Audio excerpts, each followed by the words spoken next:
na tukawa na maombi yake, na leo tutakuwa na maombi endelevu. Kila mmoja ataombewa na mwenye tatizo lolote Mungu atalishughulikia hapa. Somo linasema kufuta alama za kichawi au kufuta mihuri ya kichawi. Amen. Mihuri au chapa za kichawi. Mtu yeyote unayemuona ana alama yake. Sema amen. Mtu yeyote unayemuona ana alama yake. Mihuri au chapa ni alama zinazowekwa mahali fulani au sehemu fulani. Mihuri au chapa ni alama zinazowekwa sehemu fulani au mahali fulani kwa mtu. Kwa mfano, shule yoyote unayoiona ina muhuri wake. Sema amen. Ina muhuri wake. Mahakama yoyote ina muhuri. Taasisi yoyote ina muhuri. Sema amen. Ofisi yoyote ambayo inatambulika kisheria ina muhuri. Lakini ule muhuri yupo aliyeweka. Sema amen. Huo muhuri ambao tunauzungumzia, yupo ambaye ameweka, ambaye anatambulika kisheria kwamba shule hii iliwekwa msingi na mheshimiwa fulani. Mahakama hii imewekwa msingi au muhuri na mheshimiwa fulani. Sema amen. Na hata katika ulimwengu wa kiroho, mtu yeyote aliyepigwa muhuri, aliyepigwa chapa, yupo aliyeweka hiyo chapa. Sema amen, amen. Na chapa yoyote unayoiona iko mahali imewekwa kwa ajili ya kusudi maalum. Tunapoona chapa ya shule, maana yake ile chapa ina maana kwamba watoto wanaenda kusoma pale, wanapata elimu pale. Mahakama, chapa ya mahakama au jiwe la msingi la mahakama linaashiria kwamba watu watapata haki zao hapa. Sema amen, amen. Si ungesema tena amen. Na hata kwenye madhabahu Mungu alishatupa alama, alishatupa chapa ambao agano ambao ni madhabahu. Sema amen. Kwamba kupitia hii madhabahu watu wangu watapona. Kupitia hii madhabahu watu wangu watafunguliwa. Lakini tunapozungumzia madhabahu, tunazungumzia vitu viwili. Kuna madhabahu ya Mungu na kuna madhabahu ya shetani. Sema amen, amen. Zote ni wewe uko kwenye madhabahu ya aina gani? Tunapozungumzia alama, kila mtu ana alama, lakini tunazungumzia alama gani? Kuna mwingine amewekewa alama ya mateso, kuna mwingine amewekewa alama ya kutokufanikiwa, kuna mwingine amewekewa alama ya kutokufanya biashara. Sema amen. Kuna mwingine amewekewa alama ya kutokuolewa.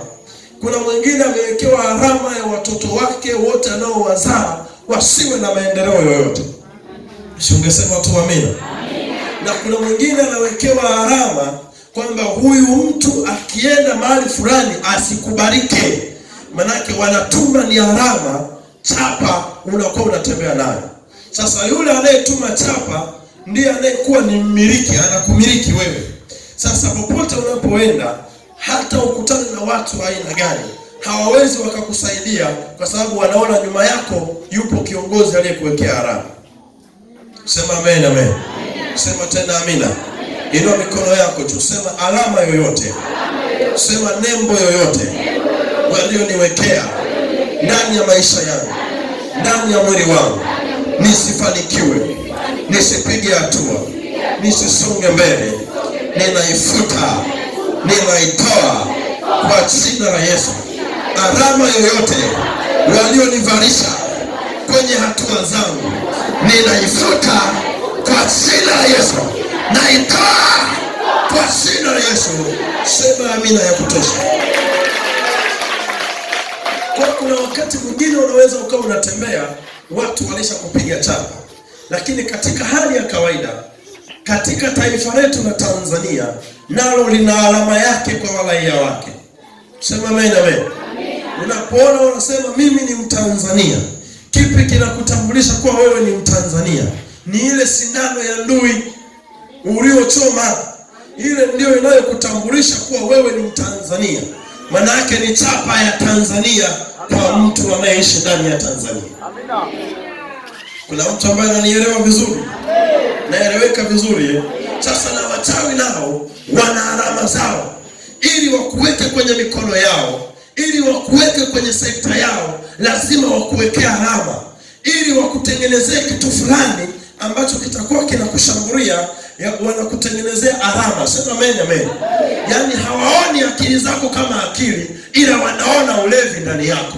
Hawaoni mipango ya maisha ulionayo, ila wanaona uzinzi ulionao. Sema amen, amen. Yaani hata umiliki pesa kiasi gani, hawawezi wakaona pesa zako, ila wataona yale ambayo yanayokutumikisha kwenye maisha yako. Yawezekana kinachokutumikisha ni pombe, kinachokutumikisha ni bangi, kinachokutumikisha ni uwizi. Sema amen. Kinachokutumikisha ni mambo haramu. Kwa hiyo watu hawezi wakaangalia yale mema, wanaangalia ile alama ya pombe waliokutengenezea. Sema amina ya kueleweka. Sema tena amina ya kueleweka. Na kutangazia leo, chochote ambacho wamekuwekea kwenye mwili wako ambacho kinakufanya ushinde kutoboa kwenye maisha yako, tunaenda kukifuta kwa jina la Yesu Kristo. Kama kuna alama yoyote ambayo umepachika ndani ya uzao wako, ndani ya tumbo lako, tunaenda kufuta ile alama, kwa sababu hauwezi ukapona kama hatujatoa ile alama waliokuwekea. Sema amen, amen.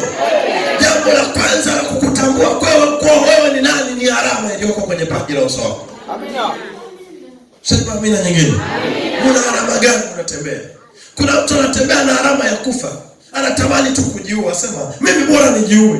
Maana kama ni maisha nimetafuta, mimi bora nikae single tu. Maana kila anayekuja kwangu ni hamna kitu.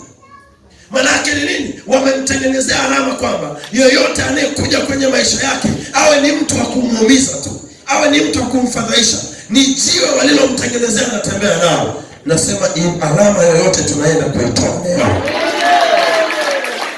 Hebu nyosha mikono yako tu. Sema Bwana Yesu, naomba unisaidie. Alama yoyote walionivalisha, walioniwekea kwenye paji la uso wangu, na ndani ya uzao wangu, na ndani ya kazi yangu, na ndani ya uzao wangu, ninafuta alama yoyote ya umaskini kwenye familia, alama yoyote ya ufukara kwenye familia, ninaifuta kwa jina la Yesu. Sema amina tena. Unakuta kwenye familia hakuna ambaye anaweza akawa ni afadhali akasaidia watu wengine. Unakuta wote wako level moja, yaani wote ni wakifanya biashara, hakuna kinachoeleweka. Mtu akianzisha biashara inakufa, mtu aliyeajiriwa naye haelewi, hapati hata ile faida ya kuajiriwa. Sema amen. Yaani mtu yuko serikalini lakini anaona kama yuko tu ni mtu yuko ulaiani na haelewi anafanya nini. Maana yake ni nini? Anapata pesa lakini kuna watu wamemtengenezea alama ya kutokufanikiwa pamoja na pesa zake. Kwa anajikuta anashika pesa na zile pesa hazikai.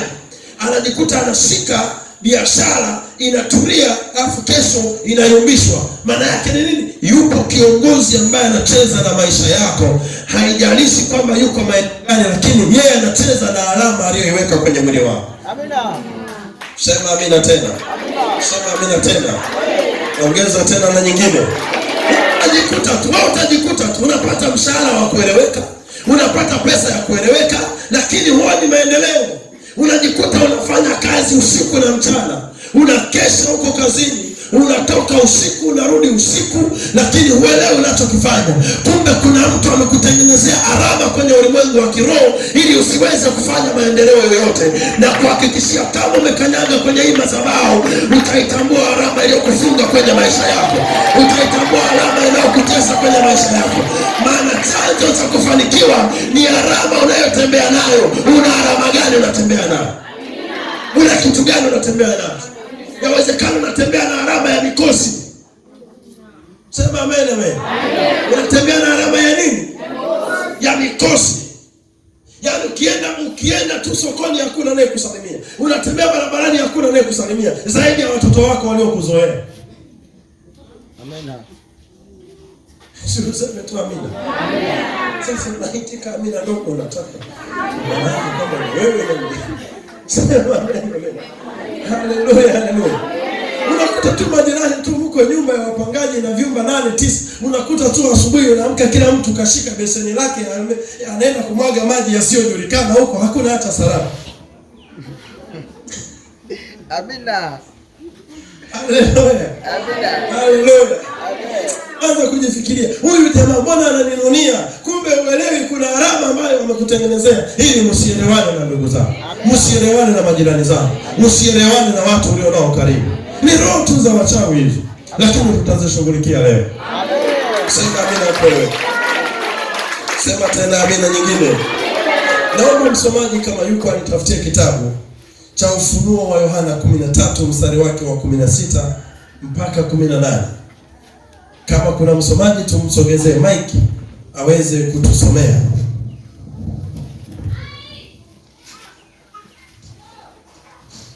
Tusome.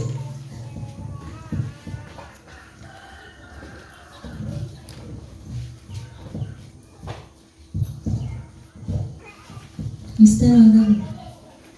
Isaya Ufunuo 13:16 anza mpaka 18. Ufunuo wa Yohana 13 mstari wa 16, maandiko yanasema, naye hawafanya wote, wadogo kwa wakubwa, na matajiri kwa maskini, na walio huru kwa watumwa, watiwe chapa katika mkono wao wa kuume au katika vipaji vya nyuso zao. 17, tena kwamba mtu awaye yote asiweze kununua wala kuuza isipokuwa hana chapa ile, yaani jina la mnyama yule au hesabu ya jina lake. 18, hapa ndipo penye hekima, yeye aliye na akili na haihesabu hesabu ya mnyama huyo, maana ni hesabu ya kibinadamu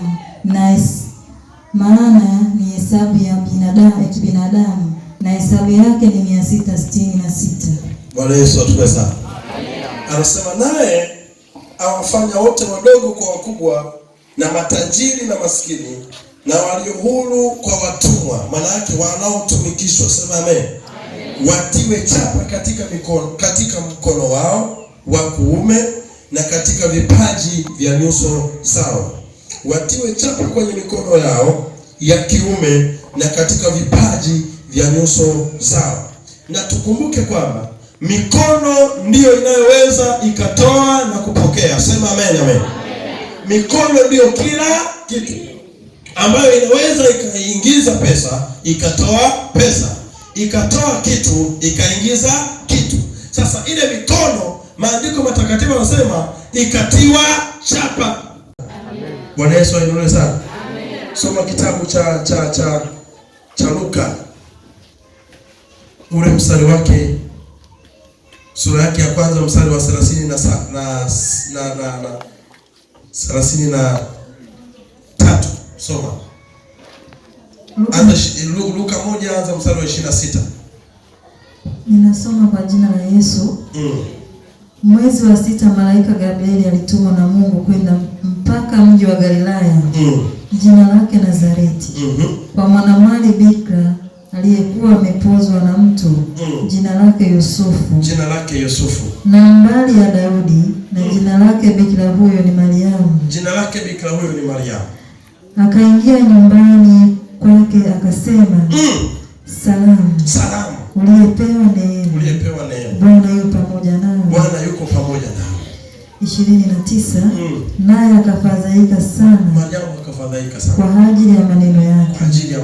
Akawaza moyoni, salamu hii ni ya namna gani? Malaika akamwambia, usiogope Mariamu, usiogope Mariamu, kwa maana umepata neema kwa Mungu. Tazama, utachukua mimba na kuzaa mtoto mwanamume, na jina lake utamwita Yesu. Huyo atakuwa mkuu, ataitwa mwana aliye juu, na Bwana Mungu atampa kiti cha enzi cha Daudi baba yake. ataimiliki nyumba ya Yakobo hata milele, na ufalme wake utakuwa hauna mwisho. Mariamu akamwambia malaika, litakuwaje neno hili na litakuwaje jambo hili? Maana sijui mume. Malaika akajibu akamwambia, Roho Mtakatifu atakujilia juu yako. Roho Mtakatifu atakuja juu yako. Na nguvu zake aliye juu zitakufunika. Na nguvu zake yule aliye juu zitakufunika. Kama kivuli. Kama kivuli. Kwa sababu hicho kitakachozaliwa kitaitwa kitakatifu. Maana hicho kitakachozaliwa kitaitwa kitakatifu. Mwana Mungu.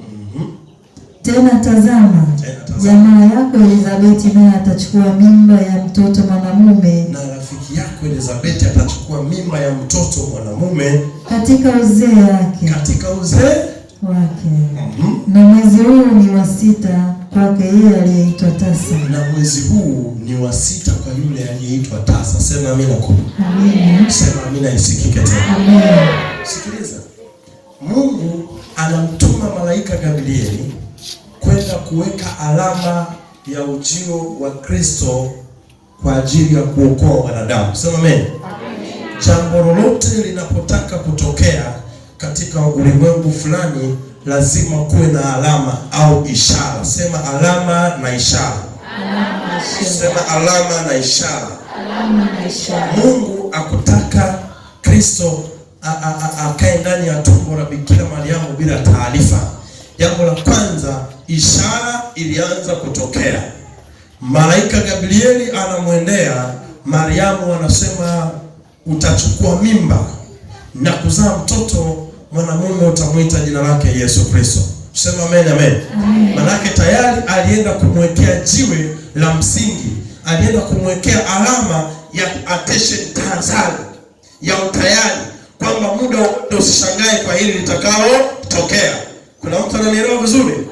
Lakini hapo wakati wanaendelea kujibishana, Mariamu anasema hili jambo litakuwaje kuaje? Akasema maana mimi simjui mwanamume. Akasema usiogope kwa hayo yote, ila ipo nguvu itakayokujilia ndani yako, ipo neema itakayokujilia ndani yako, kuna muhuri utakaokujilia ndani yako, utakao kufanya hayo yote yaweze kutokea. Sema amen tena. Amen. Sema amen tena. Manake malaika alipokuwa anasema nguvu ya Mungu itakujilia, manake ni ile alama ambayo Mungu alikuwa anaiweka iwe kama ishara ya utambulisho kwa yule mwanamke, kwamba muda wowote, saa yoyote, kuna kitu kitatokea kwenye maisha yako.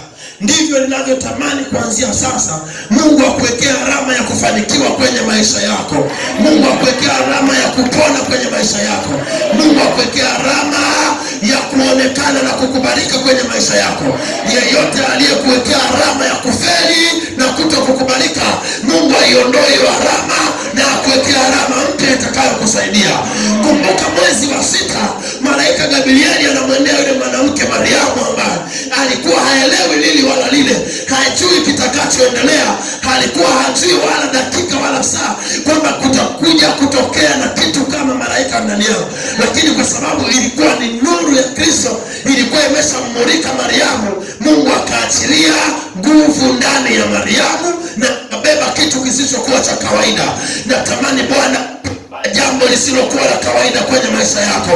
Bwana akupe biashara ambayo wengi wataishangaa.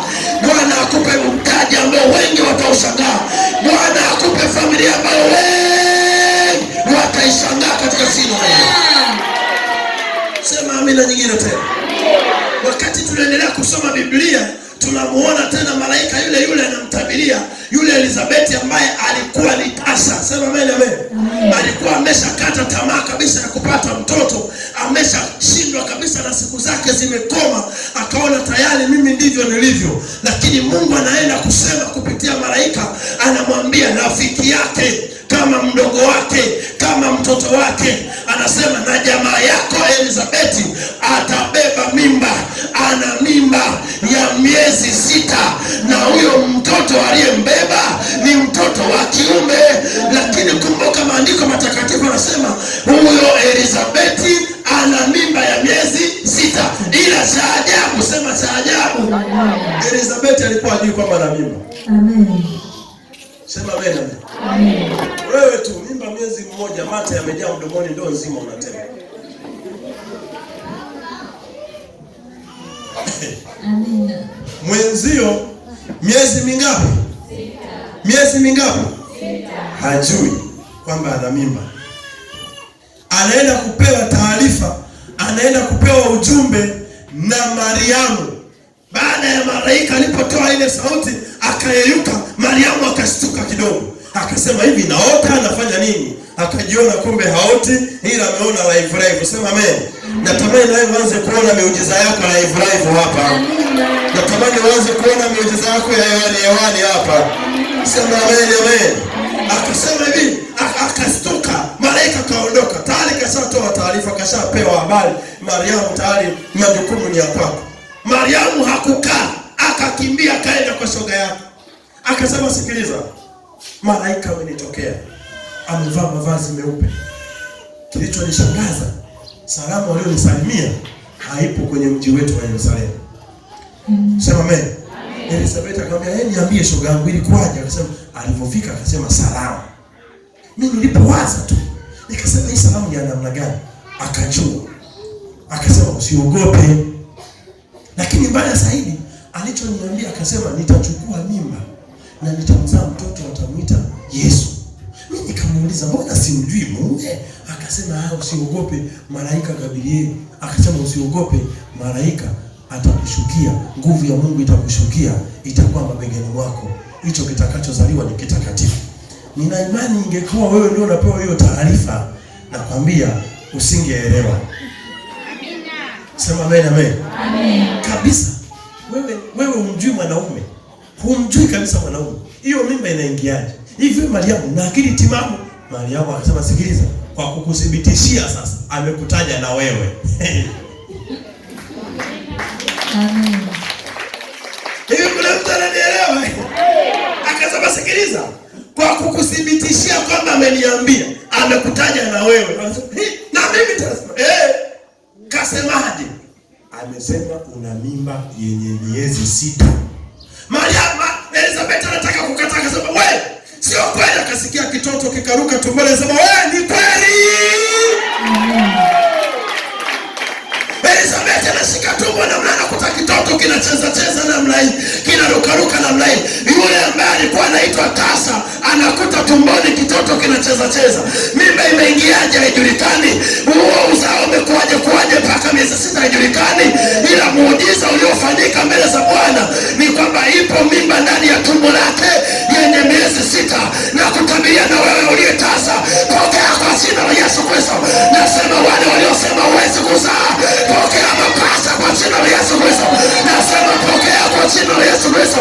Kama pengine Elizabeth aliyedharaulika alipokea, kwa nini wewe usipokee? Alikuwa amekata tamaa Elizabeth.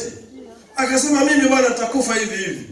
Akampata mtoto mwanamume ambaye leo ndio aliyekuwa ni mtengeneza njia Yohana Mbatizaji. Sema amen, amen. Sasa tunaweza tukajiuliza kwa nini hii namba 6 ilitumika? Tunaona Mungu kwenye kitabu cha Mwanzo 1 mstari wake wa 25 kama sikosei, inaeleza uumbaji wa mwanadamu. Asema ikawa jioni, ikawa mchana, Mungu akafanya. Siku ya 6 Mungu akakaa, asema na tumfanye mtu kwa sura yetu, kwa mfano wetu. Sema amen. Siku ya ngapi hiyo? Ya 6. Alipotimiza ile siku ya 6 akamuumba Adamu. Sema amen. Maandiko matakatifu yasema siku ya 7 akastarehe. Manake siku ya 6, namba 6 ni namba ya uumbaji wa roho ya mtu. Namba 6 ni namba ya uumbaji wa roho ya mtu. Kama kuna mtu anachezea roho yako, mwezi wa 6 ni mwezi wa kusimamisha nafsi yako irudi tena kwa jina la Yesu. Kama kuna watu wanachezea biashara yako, ni mwezi wa kurejesha biashara yako, ni mwezi wa kurejesha mahusiano yako, ni mwezi wa kurejesha historia yako. Kama kuna watu wanachezea roho, wanachezea ndoa yako, wanatuma mafarakano, ni mwezi wa kurudisha amani na upendo mkubwa kwenye familia yako. Sema amina kubwa. Hiyo ndoa yako inaishi kitasa. Sema amen. Mwanzoni mlikuwa mnaleteana matikiti maji, sasa hivi tikiti maji lilishakauka. Mwanaume anakuja na suruali lake tu. Mwanzoni alikuwa anakutumia message akifika Gongo la Mboto, mke wangu nikuletee nini, unasema niletee maziwa hapo Pumukona. Sasa hivi hakuna hata cha message nikuletee nini. Amen. Ameshaweka unga wa dona pale na maharage kilo 2 full stop. Mengine usiniulize, tukutane kitandani. Sema amen amen. Mara ya kwanza mjaoana mlikuwa mnatumiana mpaka vocha. Baby, vocha haijaisha tu. Nasema inataka kuisha ya buku 2. Leo lini umeungwa vocha? Mamangu lini amekuunga? Lazima umtetee kiaina. Sema amina nyingine. Sema amina nyingine tena. Nyosha mikono yako, sema Yesu unitendee. Mwezi wa 6 huu. Kale karoka upendo. Kazamani. Karudi tena.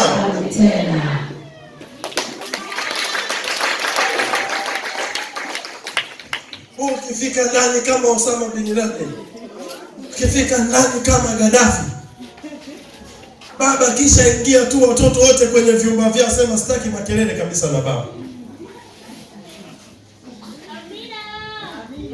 Sema amen. Wanasikia tu leo mzee amekuja kwa staili gani? Hapo wameshaona dalili ya mzee. Kidogo kuna amani. Leo nasikia kabipita, shikamo baba. Kanaona unacheka cheka. Chakula kama walikuwa wajala wameshiba. Ni watoto. Wafurahi, bright. Kama kamera kamekoroma. Hataki shida. Sema amina. Sema amina nyingine. Kuna mtu ananielewa aseme amina hii. Kuna wakati mwingine lazima pia amani itafutwe kwa maombi. Sema amina amen.